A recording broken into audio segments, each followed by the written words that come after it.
खुदावंद के अजीम और बाबरकत नाम में आप सबकी सलामती हो।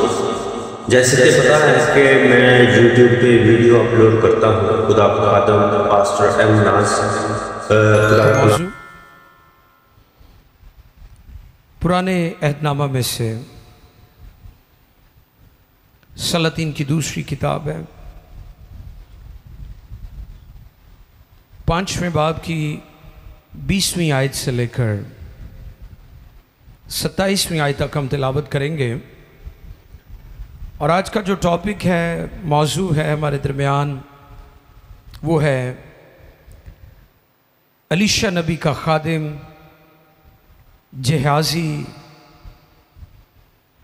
उसका करैक्टर, उसका किरदार और आज के मसीही ईमानदारों के लिए पैगाम। यानी आज जिस मौजू पर हम गौर करेंगे वो गेहाजी की ज़िंदगी है। और हम कलाम खुदा में से इस बात को सीखेंगे कि गेहाजी का किरदार और उसका काम और उसकी ज़िंदगी के मुतालिक बाइबल में जो चीज़ें रिकॉर्ड के तौर पर मौजूद हैं, रैकेट मौजूद है उसका, वो इल्हाम में क्यों कलमबंद करवाया गया, इस पर आज हम गौर करेंगे। सलातीन की दूसरी किताब है। सलातीन सुल्तान की जमा है, सुल्तान का मतलब किंग, बादशाह है। सलातीन की दूसरी किताब है second Kings chapter 5 verse 20 to 27। आइए देखें खुदा के कलाम में से। लेकिन उस मर्दे खुदा एलीशा के खादिम गेहाजी ने सोचा कि मेरे आका ने आरामी नुमान को यूं ही जाने दिया कि जो कुछ वो लाया था ना लिया, सो खुदावंद की हयात की कसम मैं उसके पीछे दौड़ जाऊंगा और उसे कुछ ना कुछ लूँगा। सो गेहाजी नुमान के पीछे चला। जब नुमान ने देखा कि कोई उसके पीछे दौड़ा आ रहा है तो वो उससे मिलने को रथ पर से उतरा और कहा, खैर तो है? उसने कहा, सब खैर है।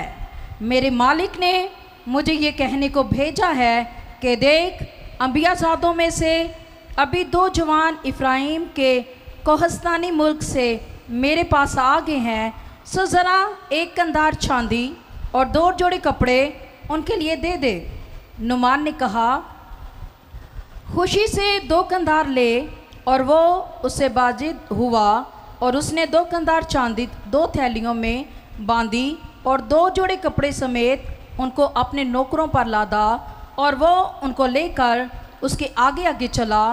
और उसने टीले पर पहुंचकर उनके हाथ से उनको ले लिया और घर में रख दिया और उन मर्दों को रुखसत किया। सो वो चले गए। लेकिन आप अंदर जाकर अपने आका के हुजूर खड़ा हो गया। एलीशा ने उससे कहा, गेहाजी तू कहाँ से आ रहा है? उसने कहा, तेरा खादम तो कहीं नहीं गया था।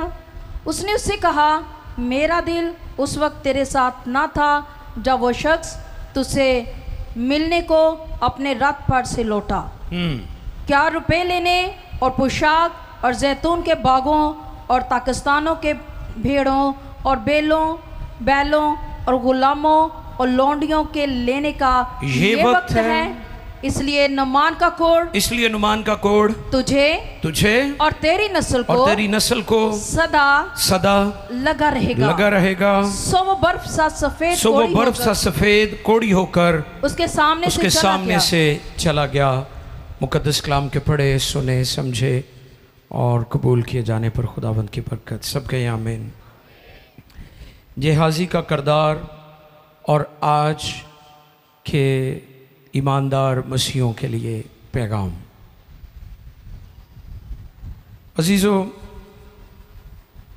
हम बाइबल में इस मंदर्ज जो वाक़या है इसके बारे में बहुत सुन चुके हैं, लेकिन हमने नुमान कोड़ी की कोड़ से शिफा पाने के मुतालिक बहुत सारे पैगामात सुने हैं।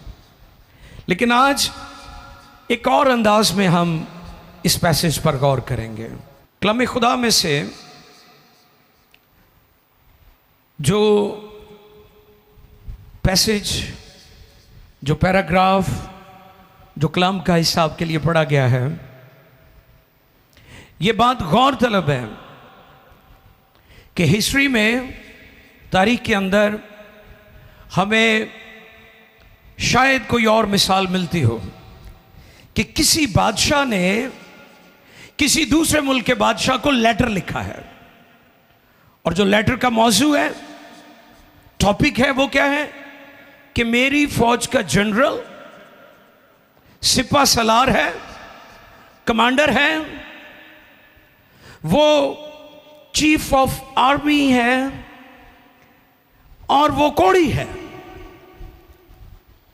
और मेरे इस जनरल को, जो सिपाही सलार है फौज का, इसको कोड है, और मैं दरख्वास्त करता हूं कि तू इसके कोड से इसे शिफा दे दे।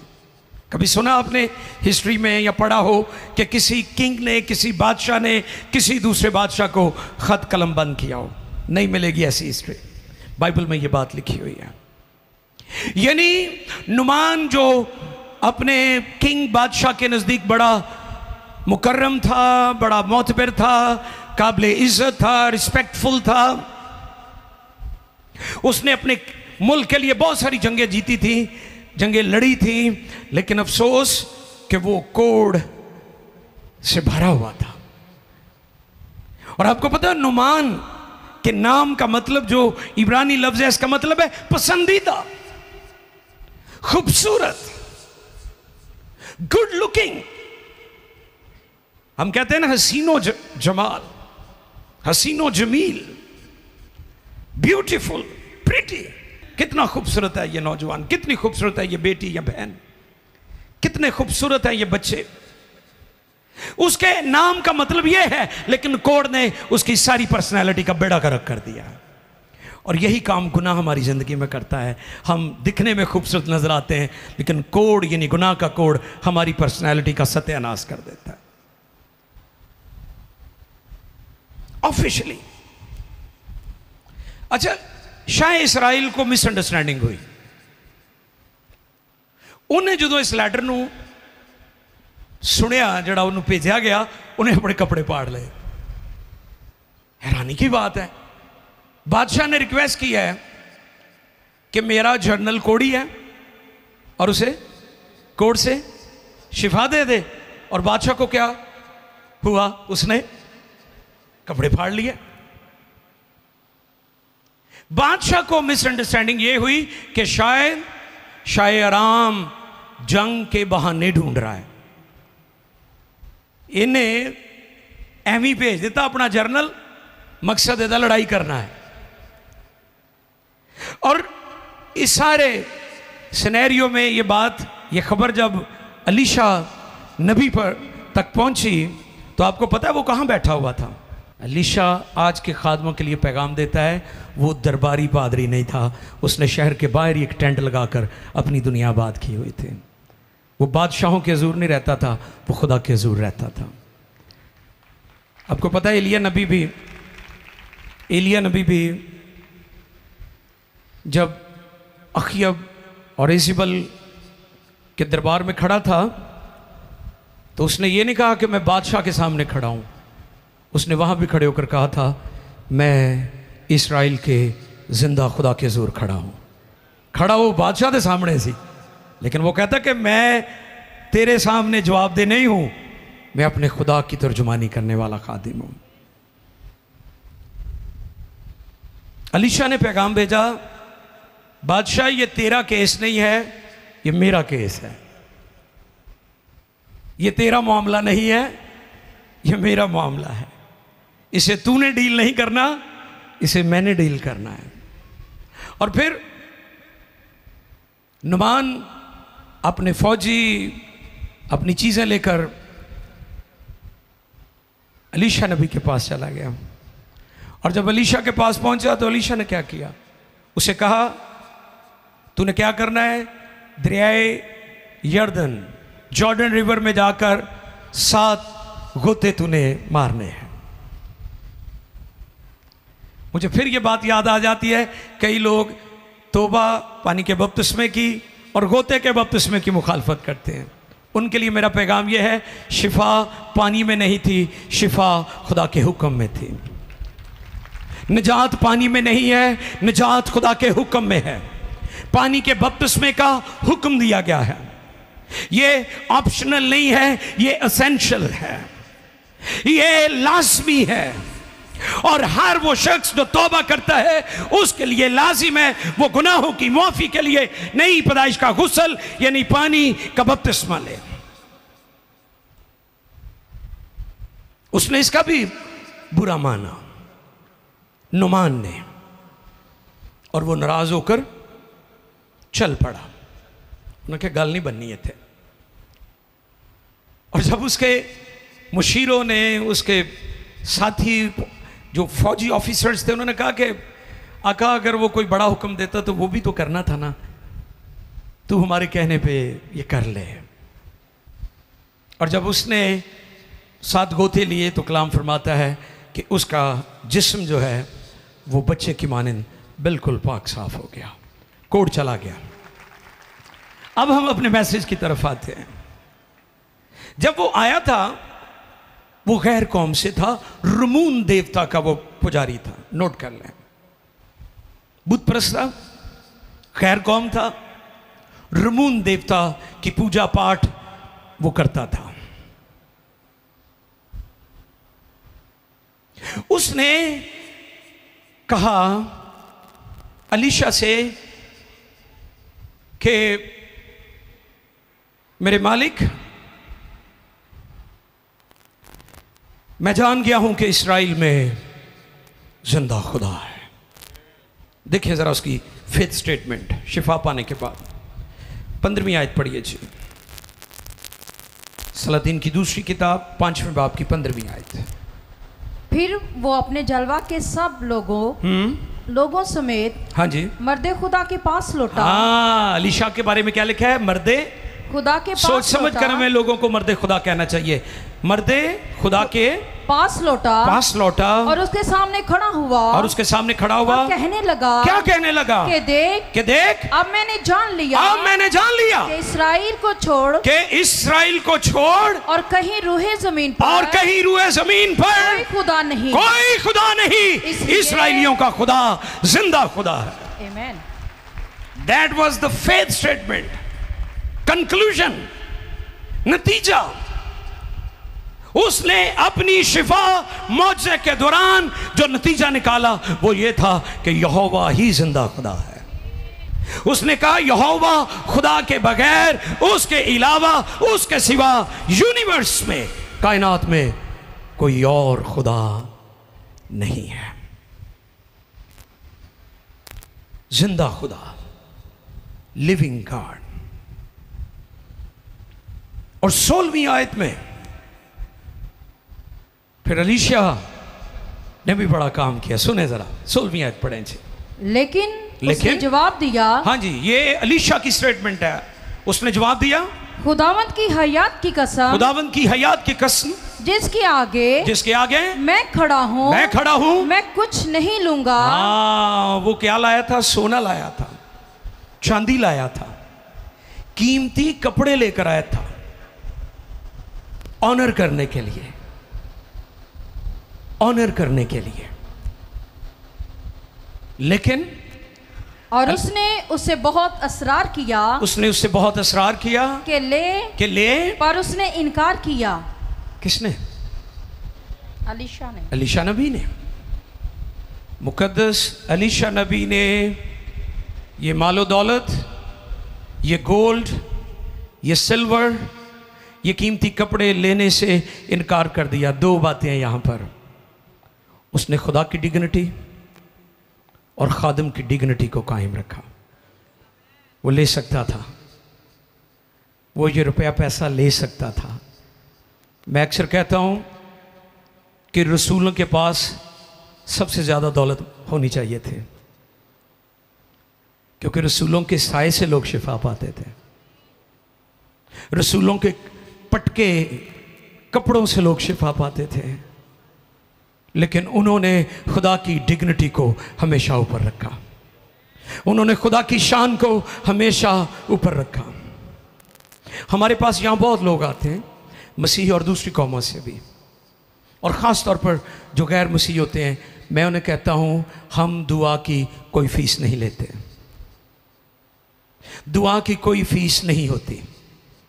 अगर खादम लोगों से दुआ और शिफा के बस पैसे लेंगे तो वो लोगों को कलाम कभी नहीं सुना सकते। आप गौर करें कि नुमान एक बुत प्रस्त शख्स, रमून देवता की पूजा करने वाला शख्स, शिफा पाने के बाद, खुदा की कुदरत को एक्सपीरियंस करने के बाद इस नतीजे पर पहुंचा कि यहोवा खुदा ही जिंदा खुदा है, उसके सिवा कोई और खुदा नहीं है। खुदा के नबी अलीशा ने भी खुदा की डिग्निटी, खुदा की इज्जत, खुदा की हुर्मत को कायम रखा। ना उसने अपने लिए लिए, ना खुदा के नाम से लिए। दो तरह से लोग हदिये लेते हैं, एक अपना लेते हैं, एक खुदा के नाम का भी ले जाते हैं। उसने खुदा की इज्जत को भी दाग नहीं लगने दिया, उसने अपनी इज्जत को भी दाग नहीं लगने दिया। काश आज के ईमानदार इस जगह पर आ जाएं कि ना अपनी इज्जत खराब करनी है तो ना उसकी इज्जत खराब करनी है। लेकिन आज के लोगों को, आज के ईमानदारों को कोई सरोकार नहीं, ना अपनी इज्जत दा, ना खुदा दी इज्जत दा, ते ना उहदे कलाम दी इज्जत। नुमान को खुदा की ज़ात का मुकाशफा मिल गया। हालेलुया। महज शिफा पाना ही नहीं था। आज लोग सिर्फ शिफा पाते हैं, तौबा नहीं करते, बपतिस्मा नहीं लेते। शिफा पाई, निकल गए। कई पहलों ही आ जाएंगे, सर असी दूरों आए हैं, पहलों ही दुआ कर दो, अभी लेट हो जाएंगे। मैं उनको कहता हूँ जी नहीं, हमारा मकसद सिर्फ आपकी जिस्मानी शिफा नहीं है। हम ये चाहते हैं आप कलाम सुने ताकि आपकी रूह भी निजात पा जाए। इसलिए वो खादमीन जो सिर्फ दुआ करते हैं लोगों को, कई पास्टर भी घर विजिट करन जाते हो, दुआ ही कली करते हैं। उन्होंने भी क्या करो कि भाई साहब दुआ असी आप भी कर ली दी है, तुसी जो आओ सानू कलाम सुनाया करो, याद रहेगा। बड़े विजिटेशन वाले पास्टर भी तुहानू पता है कि ना, जो विजिट्स करते हैं, उन्होंने काम सिर्फ विजिट है। नुमान रमून देवता का पुजारी शिफा के साथ साथ निजात भी पा गया, खुदा की ज़ात का मुकाशफा उससे मिल गया। ये एवं नहीं होया, इसलिए अलीशा नबी ने कुर्बानी भी दी है। उन्हें उहदे सोने, उहदे चंदे, उहदे कपड़े नहीं लाए। जे लै लैंदा तो शायद वो समझदा है भी फीस वाला पादरी है। इन्हें भी शिफा की फीस ली है, दुआ दी। कई फीसां का भी लैवल रखा है। यह 2000 वाली दुआ है, यह 3 वाली है, नहीं 3 वाली भी होएगी, यह 5 वाली है, एक 20,000 वाली भी दुआ है। सो इसलिए तुसी भी खबरदार रहो ऐसे खादमों से जो इस तरह की दुआएं करते, इस तरह के रवैये और तौर तरीके रखते हैं। उनको ये पैगाम ज़रूर सुनाएं। ये पैगाम सब के लिए, ज़रूरी नहीं कि आपके लिए, मेरे लिए, हम सब के लिए, सब पासबानों के लिए भी है, सब ईमानदारों के लिए है। नुमान से अलीशा ने कुछ नहीं लिया, लेकिन नुमान क्या कहता है फिर? 17 जी प्लीज। तब नुमान ने कहा, अच्छा तो मैं तेरी मिन्नत करता हूँ कि तेरे खादम को 2 खच्चरों का बोझ, हाँ 2 खच्चरों का बोझ मट्टी दी जाए। हाँ जी, मट्टी दी जाए, क्योंकि तेरा खादिम अब आगे को खुदावंद के सिवा, हालेलुया, यहोवा खुदा के सिवा किसी गैर माबूद के, किसी ओदले भी गैर माबूद हो गए। हालांकि वो रमून देवता का पुजारी था, उसने कहा वो गैर माबूद हो गए हैं, क्योंकि जो तेरा माबूद है, जो तेरा खुदा है, अब वो मेरा भी खुदा है। यहोवा खुदा, जिंदगी का मंबा, शिफा और मौजज़ात का खुदा, अब वो मेरा खुदा है। जिनको वो पहले अपना माबूद कहता था, अब उनको गैर माबूद कह रहा है। ये उसकी जिंदगी में बड़ा काम हुआ है। कोड तो चलो ठीक हो ही गया, लेकिन उहदे अंदर दा कोड भी खुदा ने दूर करता। हालेलुया। आगे 2 खच्चरों, 2 खच्चरों का बोझ, 2 खच्चरों का बोझ मट्टी दी जाए, मट्टी दी जाए, क्योंकि तेरा खादिम, क्योंकि तेरा खादिम आपसे आगे को, आपसे आगे को खुदावंद के सिवा, खुदावंद के सिवा किसी गैर माबूद किसी गैर मबूद के हजूर